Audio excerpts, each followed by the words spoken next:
Assalamualaikum warahmatullahi wabarakatuh. Bismillahirrahmanirrahim. Ashhadu an la ilaha illallah wa ashhadu anna Muhammadur Rasulullah. Allahumma salli ala sayyidina Muhammad wa ala ali sayyidina Muhammad. Rabbi israh li sadri wa yassir li amri wahlul 'uqdatam min lisani yafqahu qawli. Amin. Bismillahirrahmanirrahim.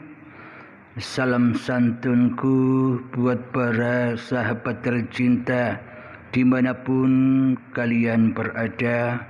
Semoga kita semua selalu di dalam lindungan Allah Subhanahu wa ta'ala. Amin ya rabbal alamin.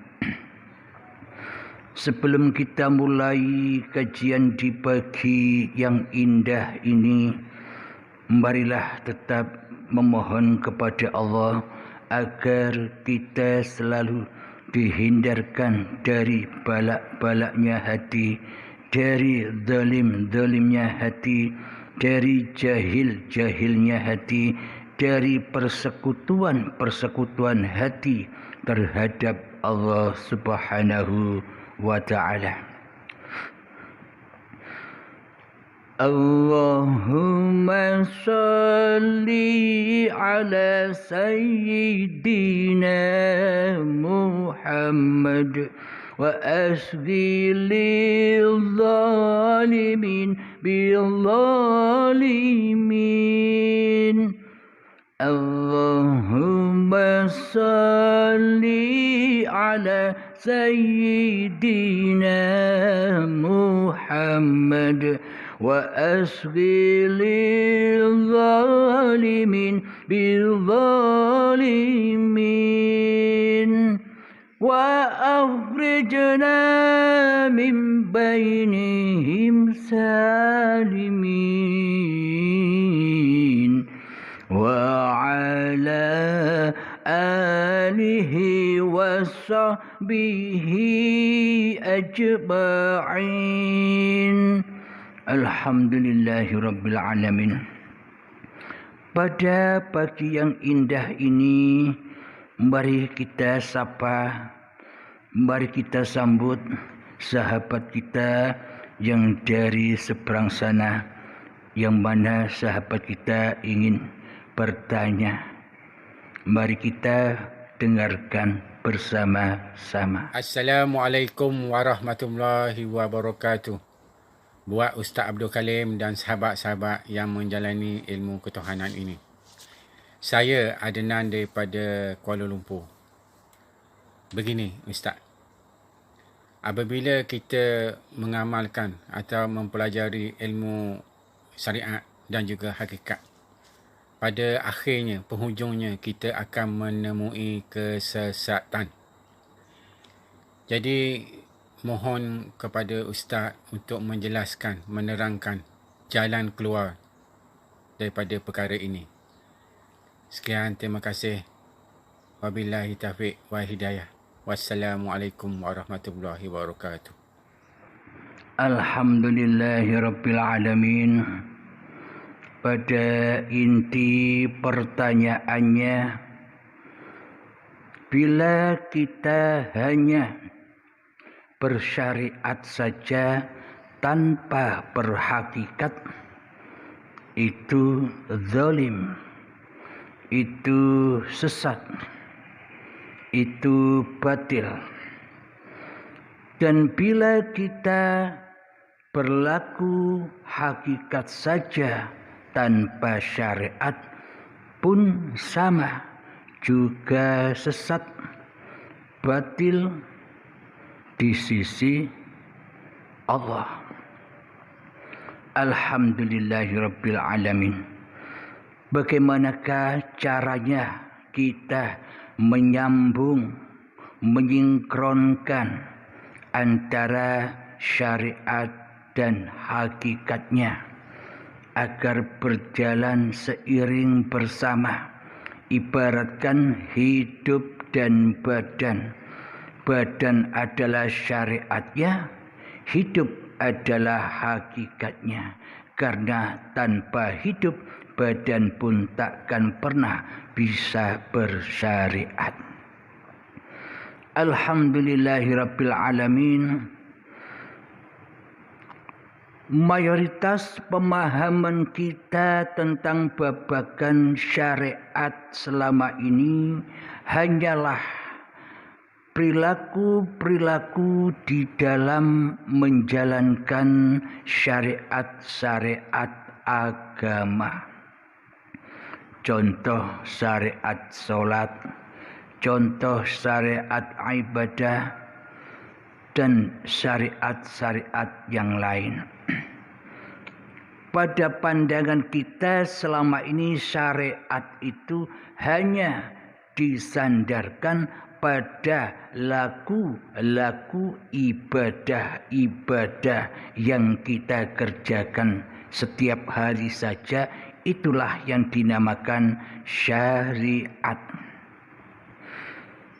Akan tetapi luaskanlah pandangan kita tentang syariat itu. Apabila di sisi Allah itu syariat amat sangatlah luas.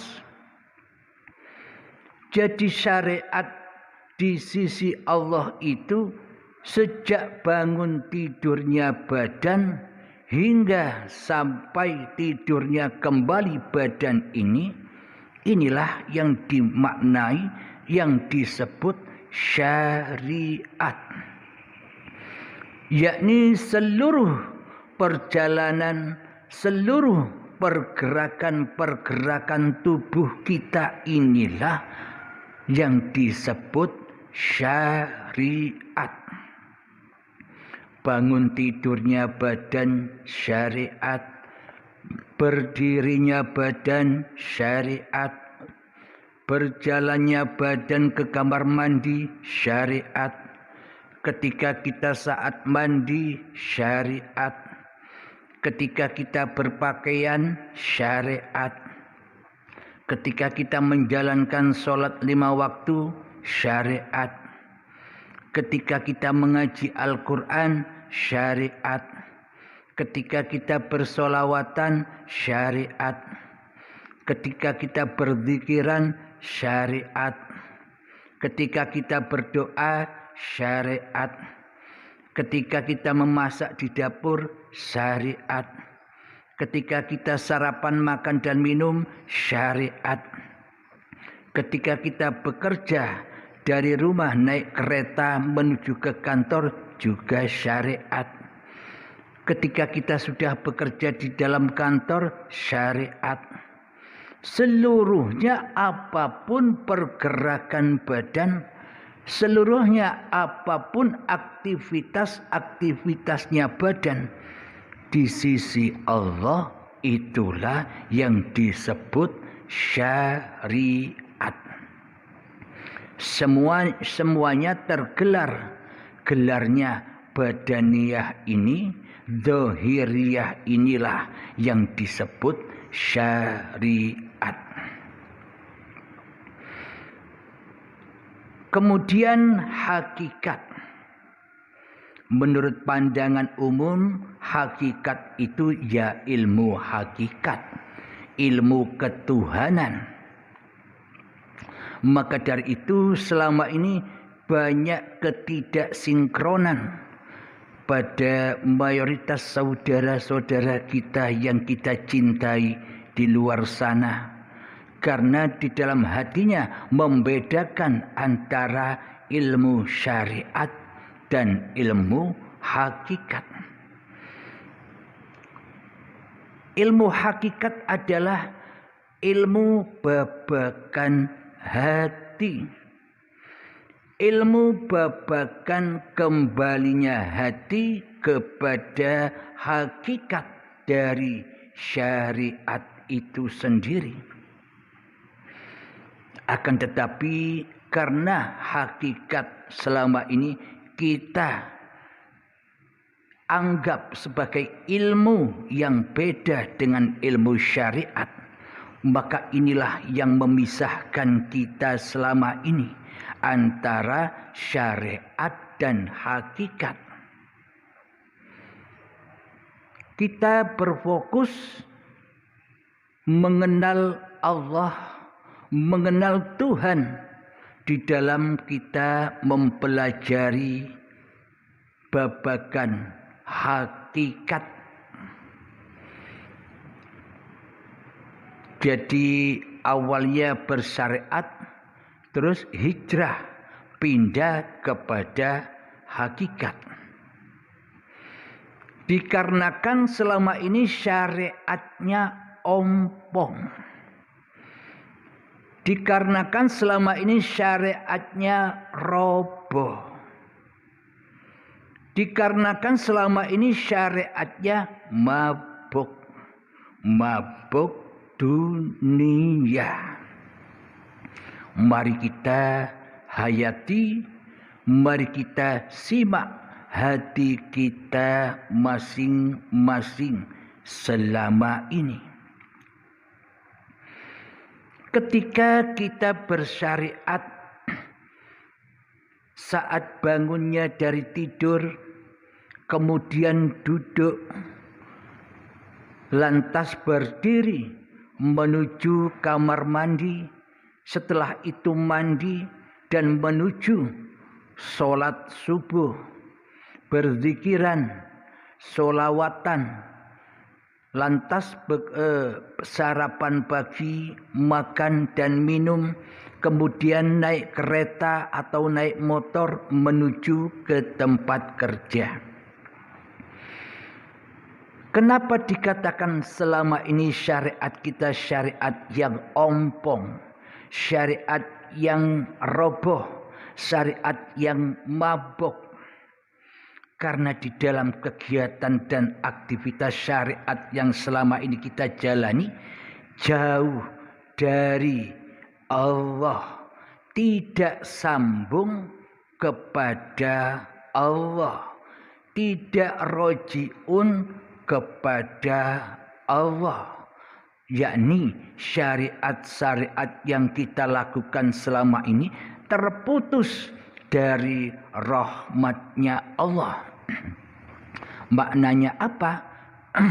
Ketika kita bersyariat yang kita sebutkan tadi, di dalam hati kita yang wujud hanyalah diri manusia kita sendiri sebagai pelaku peran utama di dalam aktivitas-aktivitas keseharian kita. Kenapa kok dikatakan terputus dari rahmatnya Allah di dalam kita bersyariat selama ini? Karena di dalam hati kita selama ini yang jadi Tuhan bukan Allah. Yang mentuhani kita atas seluruh syariat atau kegiatan bahkan aktivitas kita sehari-hari selama ini bukan Allah. Itulah terputusnya rahmat Allah dari hati kita. Karena selama ini kita merasa menjadi Tuhannya diri kita sendiri yang berkuasa atas segala aktivitas-aktivitas yang kita lakukan selama ini. Inilah bukti nyatanya bahwa kita belum bisa roji'unkan semua aktivitas kita, belum kita roji'unkan seluruh syariat-syariat yang kita kerjakan selama ini. Inilah tanda bahwa seluruh apa yang kita lakukan, meskipun di dalamnya kita sholat, meskipun di dalamnya kita beribadah, meskipun di dalamnya kita hobi baca Al-Quran, meskipun di dalamnya kita hobi berzikiran, meskipun di dalamnya kita hobi selalu berzikir kepada Allah dan sebagainya. Akan tetapi ending kembali roji'unnya hati kita selama ini hanya kepada hawa nafsu kitalah yang merasa berkuasa atas segala apapun yang kita perbuat. Maka dari itu inilah yang disebut syariat yang tersesat tanpa hakikat. Karena hati kita tidak pulang menuju kepada Allah di dalam seluruh aktivitas syariat yang kita kerjakan selama ini.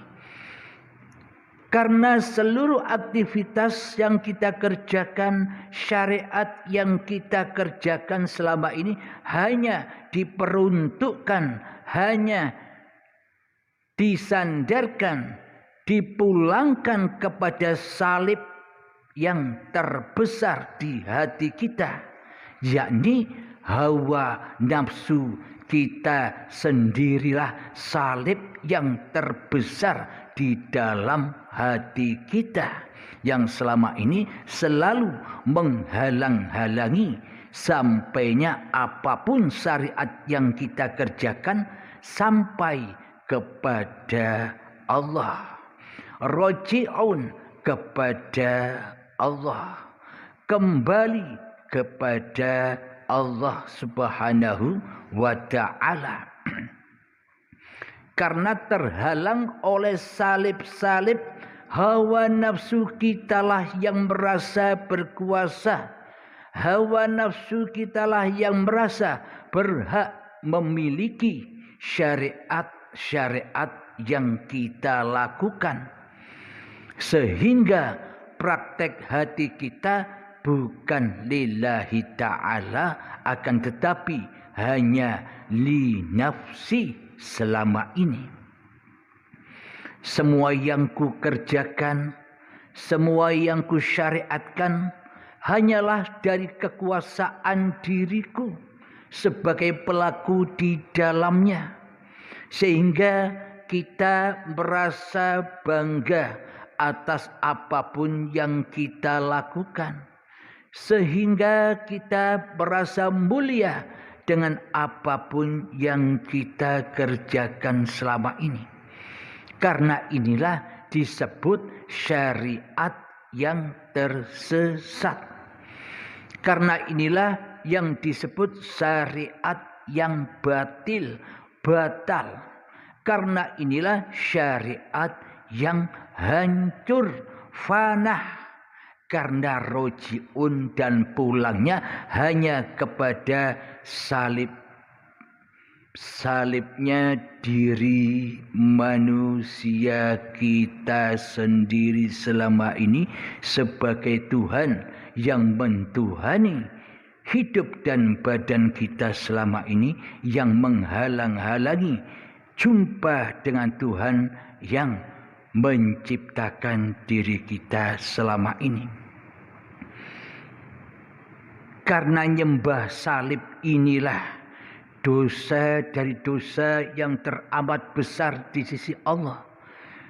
Dosa yang tak pernah dapat ampunan dari Allah.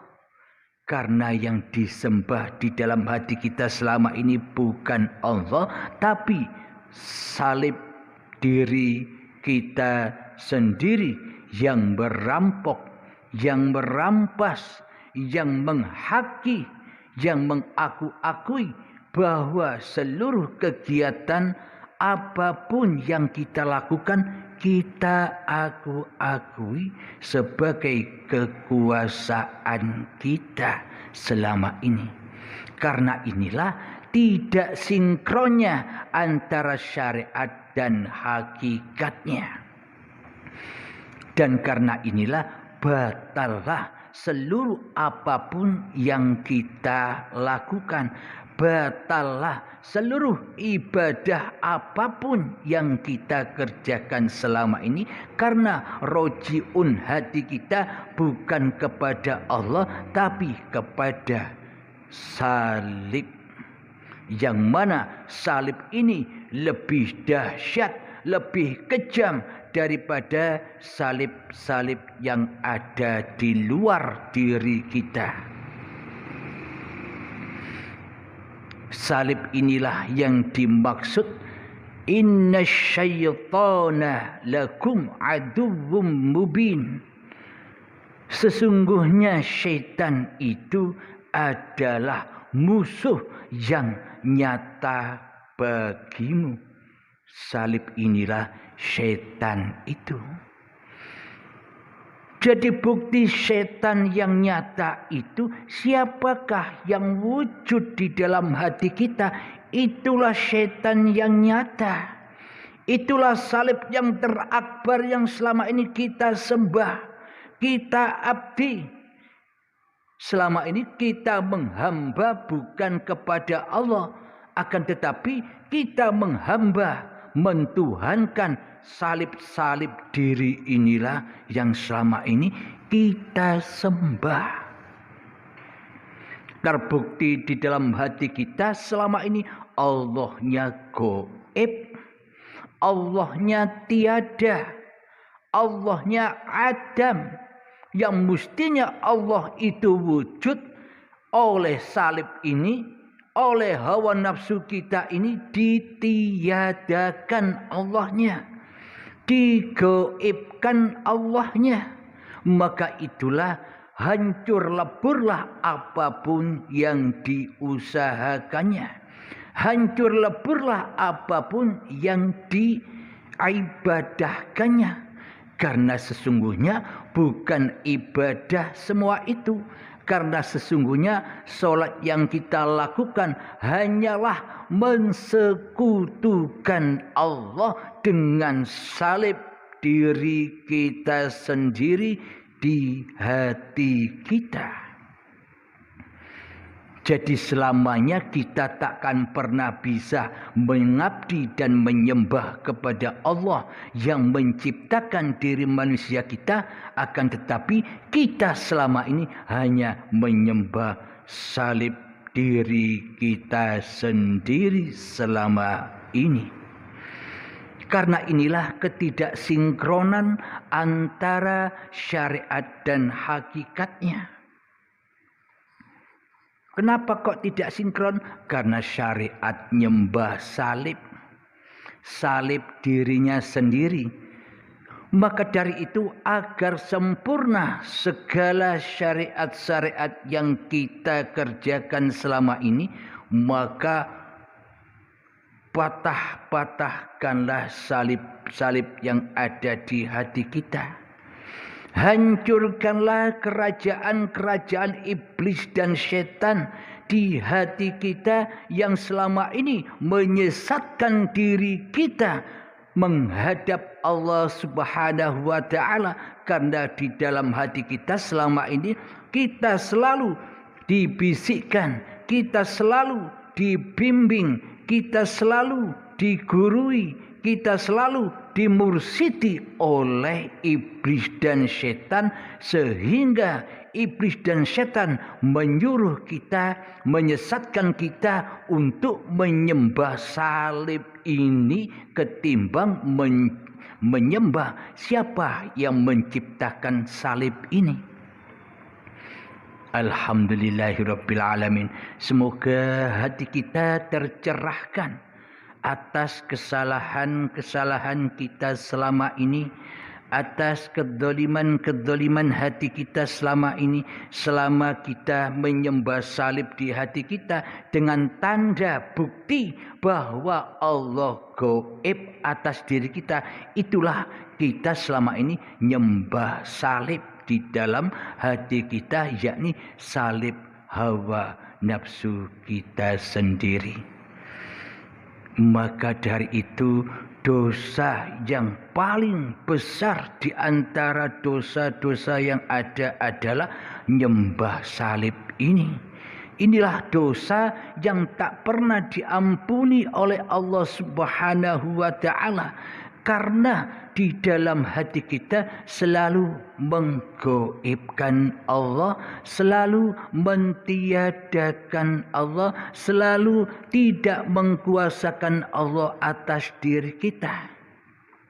Karena selama ini kita tidak mentuhankan Allah, kita tidak menyembah dan mengabdi kepada Allah, kita tidak pulang kampung kepada inna lillahi darikulah wa inna ilaihi raji'un, dan kepadakulah ku kembalikan semua apapun yang kuciptakan. Alhamdulillahirabbil alamin. Lalu sampai kapan kita harus begini?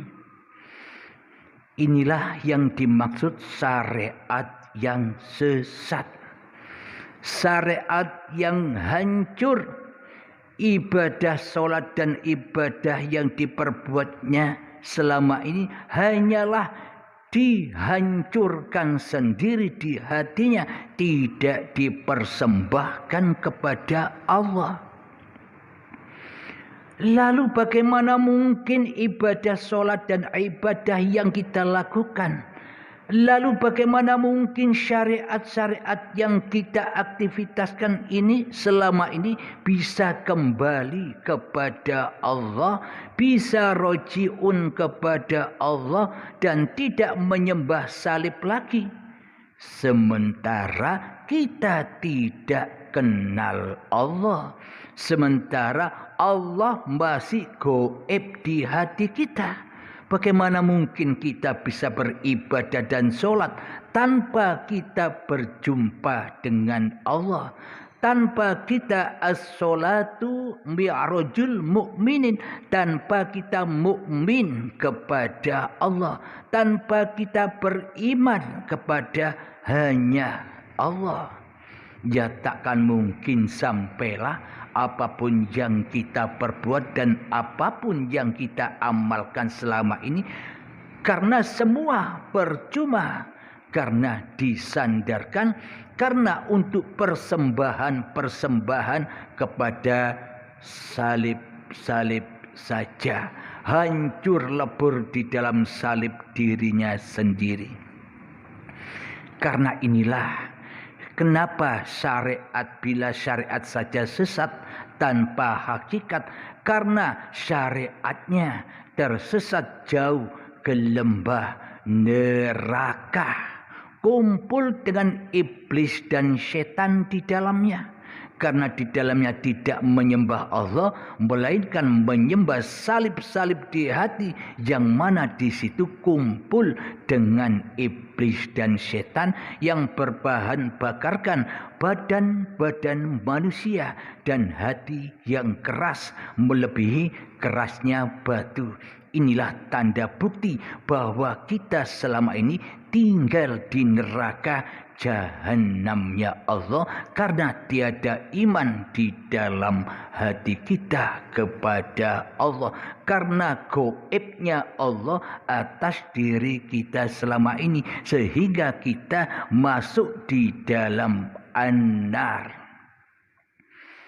Terbukti di dalam an-nar itu kita banyak ketakutan demi ketakutan, kesengsaraan demi kesengsaraan, kekhawatiran demi kekhawatiran, takut mati, takut bangkrut usahanya, takut tidak makan, takut masuk neraka, takut tidak dihormati orang, takut jatuh kemuliaannya, kehormatannya, kebanggaannya. Itulah lembah neraka. Itulah lembah dosa. Ketika salib ini masih berdiri kokoh di dalam hati kita, itulah dosa. Jadi dosa itu tidak gaib, tapi dosa itu sudah nyata di dalam hati kita, yakni hawa nafsu kita. Inilah dosa itu. Hawa nafsu kita inilah musuh-musuhmu yang nyata, yang mana selama ini selalu mentiadakan Allah Subhanahu wa ta'ala. Maka dari itu diturunkanlah Kanjeng Nabi Muhammad, innama bu'istu liutammima makarimal akhlak. Tidak diutus aku kecuali untuk menyempurnakan akhlak-akhlak hati manusia, agar hati manusia bisa kembali kepada Tuhannya. Jadi yang ditekankan di sini adalah akhlaknya hati, bukan akhlaknya dohir, tapi akhlaknya jiwa, agar bisa pulang jiwa ini kepada Allah, agar tidak diakui lagi bahwa urip iki uripe manungsane, akan tetapi dikembalikan, dirojiunkan lagi bahwa urip iki uripe Allah. Alhamdulillahirabbil alamin. Sehingga Kanjeng Nabi Muhammad diutus oleh Allah menyampaikan risalah-risalahnya, yakni diutuslah Muhammad untuk menerapkan syariat Islam seperti sholat, seperti zakat, seperti puasa, seperti haji, umroh, dan lain sebagainya. Supaya seluruh syariat-syariat yang dibawa oleh Kanjeng Nabi Muhammad dari Allah ini supaya diperuntukkan menjadi tunggangan, menjadi buruk untuk menuju kepada Allah, agar barokah apapun yang dikerjakannya. Jadi makna buruk itu adalah barokah. Karena di dalam Al-Quran tidak ada kata buruk itu, kendaraan itu. Yang ada hanya barokah. Jadi makna buruk itu barokahnya amal ibadah kita. Karena kita bisa menunggangi apapun syariat yang kita kerjakan, kita tunggangi untuk menjadi kendaraan menuju Allah. Maka dari itu diterapkanlah di dalam syariat Islam, innama a'malu binniyat. Sesungguhnya segala apa yang kita kerjakan tergantung niatnya. Lillahi ta'alaka atau linnas, linafsi. Semua sudah teraplikasi di dalam hati kita bahwa seluruh syariat-syariat yang kita kerjakan semuanya hanyalah linafsi, bukan lillahi ta'ala. Buktinya apa? Bagaimana mungkin kita bisa pulang kepada Allah di dalam seluruh aktivitas ibadah yang kita lakukan? Bagaimana mungkin kita bisa roji'un kepada Allah untuk segala yang kita kerjakan, sementara Allahnya tiada bagi kita, sementara Allahnya gaib bagi kita? Semua itu hanyalah mimpi. Bagaimana mungkin kita bisa roji'unkan seluruh kegiatan ini kepada Allah, sementara Allah tiada bagi kita, yang wujud, yang nyata, yang hidup, yang berkuasa atas hati kita selama ini hanyalah kita nyembah salib-salib diri kita sendiri daripada menyembah kembali roji'un kepada Allah. Inilah realita yang kita alami selama ini. Inilah realita yang terjadi pada diri kita selama ini. Sehingga dengan salib ini kita merasa sudah benar apapun yang kita kerjakan. Kita selama ini merasa sudah yang paling benar sendiri atas syariat-syariat yang kita kerjakan selama ini. Hingga kita menyangka orang yang belajar ilmu hakikat itu tanpa syariat sesat. Jadi sama-sama sesatnya, syariatnya juga sesat, hakikatnya juga sesat. Inilah aplikasi hakikatnya kenapa syariat kita selama ini dianggap sesat oleh Allah, karena kita selama ini tidak pulang kepada Allah, tapi pulangnya kepada salib-salib di hati kita, yakni seluruhnya terkuasai dan dibakar dan diakui oleh hawa nafsu kita selama ini sebagai Tuhannya, pelaku segala amal yang kita lakukan. Karena inilah apapun syariat yang kita kerjakan itu dianggap sesat oleh Allah, karena tidak kembali rojiun kepada Allah. Inilah kajian-kajian kenapa syariat tanpa hakikat itu sesat. Ya karena inilah, karena hati belum bertuhankan kepada Allah, tapi hati masih bertuhankan kepada salib diri kita sendiri, nama diri kita sendiri, kebesaran diri kita sendiri, kesucian diri kita sendiri, kemahapujian diri kita sendiri, dan tiada Tuhan di dalam hati kita selain diri kita sendiri. Itulah salib diri kita selama ini. Jadi bagaimana cara kita mematah-matahkan salib ini? Jadi bagaimana caranya agar kita bebas lepas dari salib yang menghalang-halangi kita menuju Allah selama ini? Ya belajar ilmu hakikat dan ma'rifat. Ya belajar ilmu mengenal Tuhan, mengenal Allah. Agar apa? Agar seluruh syariat yang kita kerjakan tidak tersesat lagi. Jadi untuk apa Kanjeng Nabi Muhammad diutus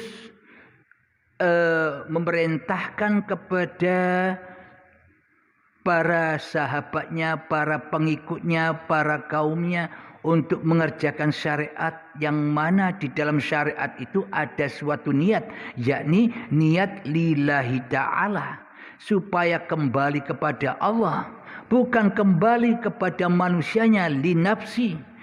Supaya di dalam seluruh syariat-syariat yang kita kerjakan tidak jadi Tuhan diri kita di dalamnya. Agar kita sampai kepada Allah seperti sampainya Kanjeng Nabi Muhammad kepada Allah. As-salatu mi'rajul mu'minin. Maka dari itulah tegakkan niat kita supaya lillahi ta'ala. Akan tetapi tanpa ilmu hakikat dan ma'rifat, selamanya kita takkan pernah bisa lillahi ta'ala. Bagaimana mungkin hati kita, aplikasi di dalam hati kita bisa lillahi ta'ala, sementara kita masih lebih wujud di dalam hati kita ketimbang wujudnya Allah. Kita lebih hidup di dalam hati kita ketimbang hidupnya Allah. Kita lebih berkuasa di dalam hati kita daripada kuasanya Allah. Maka selamanya takkan pernah sampai apapun yang kita ibadahkan dan yang kita amalkan sebelum kita mengenal Allah. Itulah pentingnya belajar ilmu hakikat dan ma'rifat agar sempurnalah syariat yang kita kerjakan. Jadi jangan hanya nyontoh dohir-dohirnya Kanjeng Nabi Muhammad saja. Jadi jangan mencontoh perilaku dohiriah Kanjeng Nabi Muhammad saja. Akan tetapi yang lebih penting dan yang sangat penting adalah mencontoh keadaan hati Kanjeng Nabi Muhammad sallallahu alaihi wasallam agar kita masuk di dalam Islam yang kafah. Islam yang sebenar-benarnya Islam. Islam yang selamat menuju kepada Tuhan yang menciptakannya. Inilah kondisi hati Kanjeng Nabi Muhammad. Jadi contohlah kondisi keadaan hati Kanjeng Nabi Muhammad yang selalu la ilaha illallah. Muhammadnya tidak ada, yang ada hanya Allah. Ahmad bila mim, mimnya sudah tidak ada, yang ada hanya Ahad. Inilah kondisi hati junjungan kita Nabi besar Muhammad sallallahu alaihi wasallam, untuk kita jadikan suri tauladan, untuk kita jadikan contoh-contoh atas perilaku hati kita selama ini. Untuk babakan syariatnya kita akhiri di sini dulu. Sekarang kita membahas tentang hakikatnya. Kenapa dikatakan bila hakikat saja tanpa syariat pun juga batil? Jika kita melakukan hakikat saja juga bohong. Jika kita melakukan hakikat saja tanpa syariat, itu adalah kesesatan. Karena apa? Karena yang merasa sudah makrifat selama ini bukan Allahnya, tapi manusianya lah yang merasa ngaku sudah kenal Allah di hatinya, padahal masih wujud kemanusiaannya gaib Allahnya di hatinya. Inilah makrifat yang hanya pengakuan hawa nafsunya yang merasa sudah bermakrifat. Inilah yang dimaksud makrifat yang tersesat. Jadi seolah-olah orang yang sudah bermakrifat ini sudah tak mau lagi mengerjakan syariat. Orang yang merasa sudah kenal Allah ini sudah tak mau lagi sholat. Orang yang sudah mengenal Allah ini sudah tak mau lagi beribadah seperti sahabat-sahabat yang duduk di syariat. Kenapa? Karena dirinya sudah merasa kenal Allah. Dirinya sudah merasa bermakrifat kepada Allah, sehingga tidak butuh lagi sholat dan ibadah secara syariatnya. Ibadahnya hanya di dalam hatinya selalu mengingat Allah. Yang mengingat Allah, yang mengingat nama Allah masih manusianya, ya sama juga bohong. Inilah yang dimaksud hakikat yang tersesat, hakikat yang batil, hakikat yang masih diakui oleh hawa nafsunya yang merasa sudah bermakrifat, yang sudah berhakikat. Karena hakikatnya hakikat yang roboh, karena hakikatnya hakikat yang batil, karena hakikat yang selama ini kita akui sebagai hakikat diri manusia kita ya jauh dari ma'rifatullah. Karena inilah kebanyakan mayoritas manusia yang sudah merasa sampai kepada Allah yang meninggalkan syariat-syariat agamanya, apapun agamanya. Bila orang Islam sudah tak melakukan sholat lagi, sudah jauh dari masjid, sudah jauh dari musola, sudah jauh dari ibadah-ibadah, sudah jauh dari sholat, sudah jauh dari zakat, sudah jauh dari puasa, sudah jauh dari umroh dan haji, sudah jauh dari sholawatan, sudah jauh dari zikiran, sudah jauh dari apa-apa yang dikerjakan di dalam syariatnya selama ini. Karena hatinya sudah merasa dirinya lah yang paling ma'rifat kepada Tuhannya. Jadi bila masih ada merasa bahwa diri kita sudah berhakikat dan bermakrifat kepada Allah, ini sama saja dengan orang-orang yang melakukan syariat saja. Tak ada bedanya, sama-sama sesatnya, sama-sama batilnya, karena masih ada salib-salib di hatinya. Yang merasa sudah makrifat, yang sudah merasa kenal Allah, berarti hawa nafsunya yang menyesatkan di hati kita selama ini. Karena di dalam syariatnya, karena di dalam hakikatnya belum putus dari salib di hatinya. Jadi syariatnya sesat bila tanpa hakikat yang benar. Hakikatnya pun juga tersesat bila tanpa syariat yang benar pula.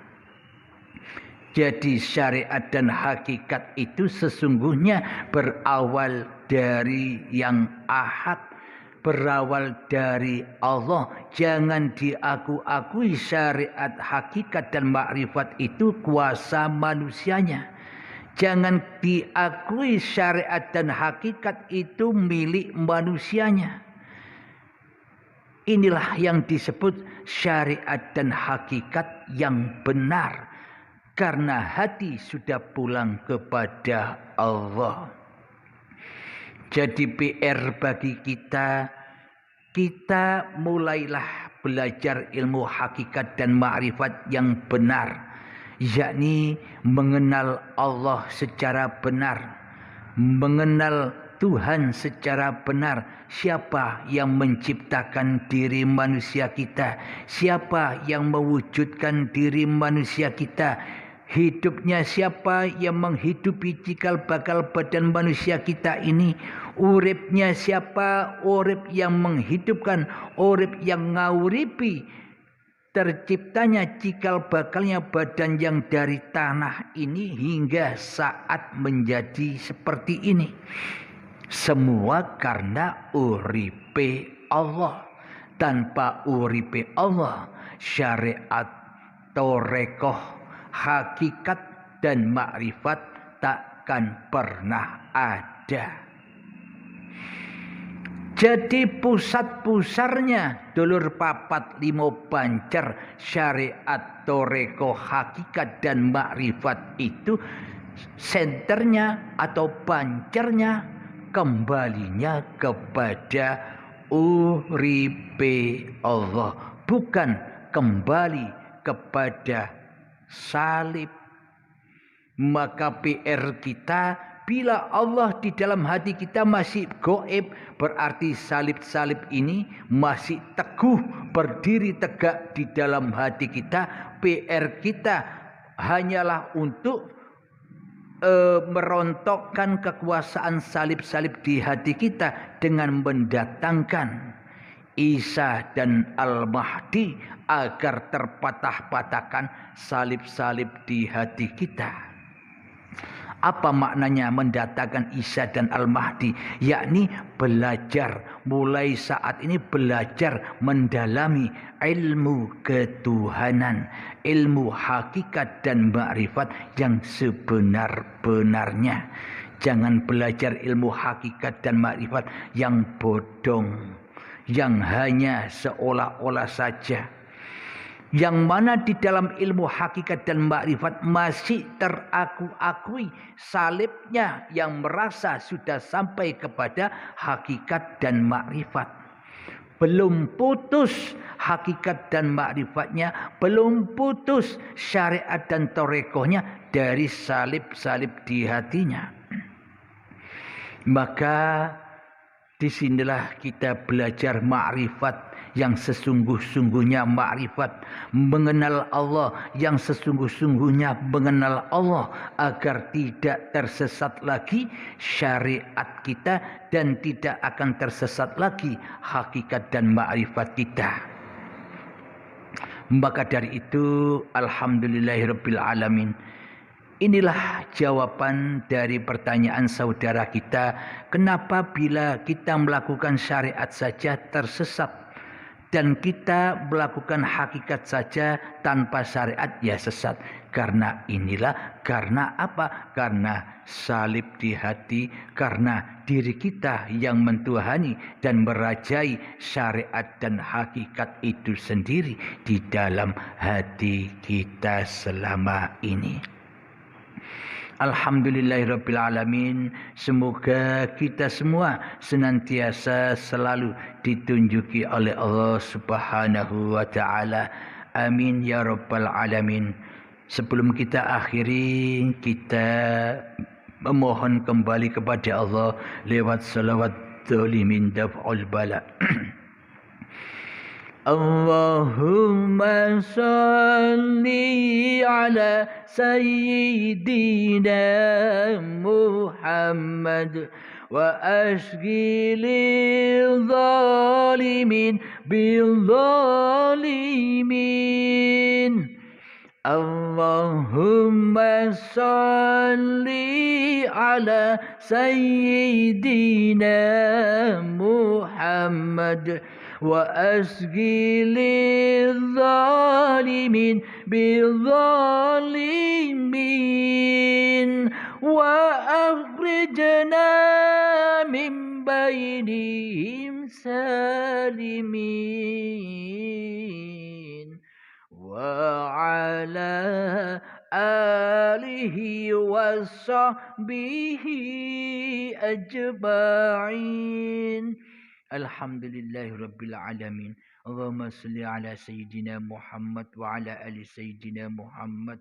Allahumma ya qadiyal hajat, Allahumma ya mujibad da'awat, Allahumma ya rafi'ad darajat, Allahumma ya muhillal muskilat, Allahumma ya syafiyal amrad, Allahumma ya kafiyal muhimmat, Allahumma ya dafi'al baliyat. اللهم اختم لنا بالإيمان، اللهم اختم لنا بالإسلام بجاه سيد المرسلين. ربنا آتنا في الدنيا حسنة وفي الآخرة حسنة وقنا عذاب النار. وصلى الله على سيدنا محمد وعلى آله وصحبه وسلم والحمد لله رب العالمين. آخر كلام. Assalamualaikum warahmatullahi wabarakatuh.